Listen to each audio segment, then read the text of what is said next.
Hello, thank you for tuning into my channel. This is my Finish It Friday video for Friday, February 14th, 2025. So if you want to see what I've been working on this week, please stay tuned.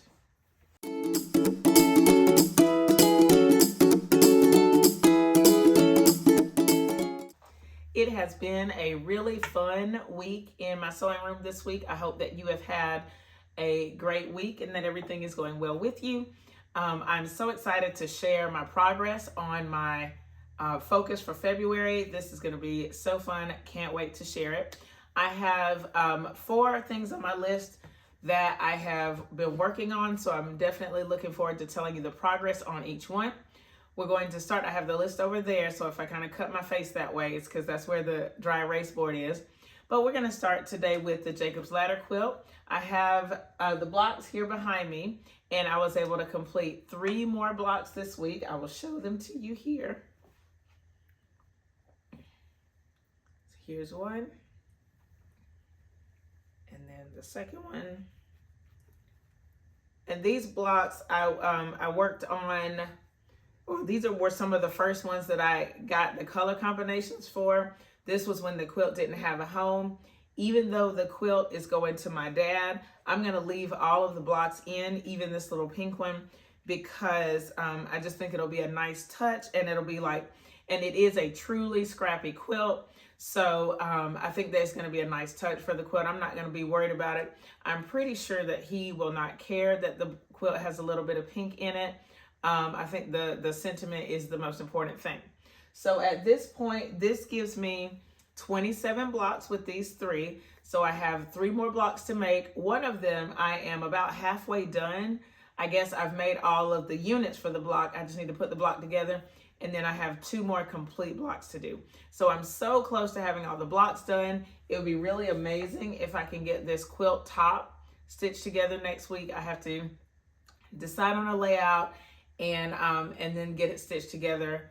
And I think I will take some time and square up each block. Not looking forward to that, but I think it's going to be important for putting the whole thing together. But I'm really excited about it. It is coming together wonderfully, and I think that he is really going to love it. As I said before in a previous video, I think I have the backing already together. Once I get this, the top sewn, I can put it on top of the backing and just make sure. Then it's hopefully as simple as putting it on the long arm and quilting it up. So maybe it can be done by the end of the month. I'm really hopeful. So I will work to get that done. That is my number 1 priority. Okay, now for my number 2 priority, which is my great-grandmother's quilt, I did make a little bit of progress on it.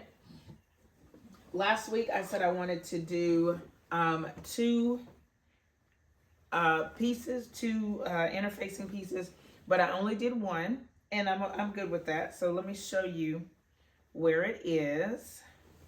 And I got some inspiration from you guys as far as how to what fabric to put behind this. So let's see. All right, so it's this hole right here, and I guess I'll show you the back first. So what I did is I went ahead and interfaced it, the back. Can you see that? Yeah, I think you can see that. And then this is what it looks like from the front. And of course, this is super close up. So to like right here, it's only about the size of a $50, maybe a little bit bigger. So it's not a big deal.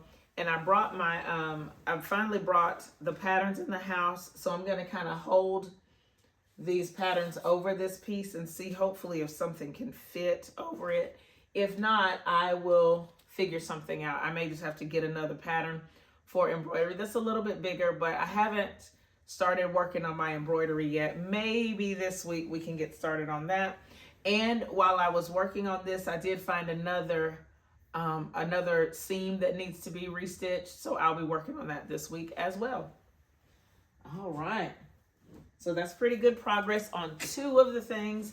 Now, my 3rd project is my niece's quilt. I'm still wanting to make a practice block for that, and hopefully I'll get that done this week. This week, what I did was all of the fabrics. Let me see, I'm gonna scoot this. Last week I had a lot of scrap fabrics from my big bin. I had them in here in this plastic container, and I was able to get everything cut down to my 2.5-inch strips this week. So I have the 2.5-inch strips in all of these colors. I had to cut down a little bit of white and then some of my blues. So I've already cut everything, and then I've put it in the appropriate bag. So we have the darkest blue, which are gonna make my stair steps, and then we have dark blue, medium blue, I think these are my mediums, and these are my lights. And then the grays, I still haven't made any final decisions on because I don't know if I want to do dark, medium, light like in the pattern, or if I just want to go random. So, but I went ahead and cut whatever I had. I went ahead and cut it down to 2.5, and it's here in this bin. But so this week I have to, or I would like to, get some more half square triangles made. They're going to be made from the darkest blue and the white. And I have my strip tube junior ruler in this bag, and then I'll put my finished half square triangles in this bag as well. Like I said before in another video, I have to do 11 half square triangles for each block. So what I really would like to do is make all the blocks scrappy as much as I can. But I don't know, because I do need to get this practice block made pretty quickly. But hopefully this week I will, I can get some more half square triangles made. I've also gone through my 2.5-inch scrap squares, and I've pulled out my darkest blue. Some of these I cut from the scrap pieces, but then I went to my bin and pulled some more of these. I need a total of 100 for the 25 blocks for the quilt. I don't think this is quite 100, so I will see as I'm making half square triangles. Maybe I can get a few more squares, or maybe I just have to pull them from upstairs or something like that. But yeah, I have this many. It might be 100. I don't know. I haven't counted them. But that's nice to have a step of that in the new direction as well. So I have one more thing that I want to share in my with my Jamaican Sunrise quilt, and then we can wrap this video up. I've already shown the Jamaican Sunrise quilt this week in a previous video, but I do want to show the quilt as it is here. I have cut off the extra batting and backing from around the quilt, and it just looks so good. I want to get it bound. It is on the list to finish it up and get it bound and get a sleeve put on the back of it. But I know that I'm not there yet, but I did want to put it on the video just to show that this week I did cut this excess batting and backing off of it. Loving how it's turned out. Can't wait to see it finished. I hope you have enjoyed this weekly roundup of quilting projects. Let me know in the comments what you're working on, what you're excited about. I'm really looking forward to sewing up this week, especially getting this quilt top done. I think that would be amazing if I could do that. And then my niece's quilt, definitely needing to get a practice block, not to mention Grandma Maddie's quilt. Like, there's a lot of small pieces, but I'm really looking forward to working on them. It's a lot of fun, and I hope that you are experiencing the same in your craft room. If you have any questions about what you've seen in this video, leave them in the comments below. Thumbs up this video, share it with your friends, and subscribe if you haven't already. Thank you so much for watching, and I'll see you next time. Bye!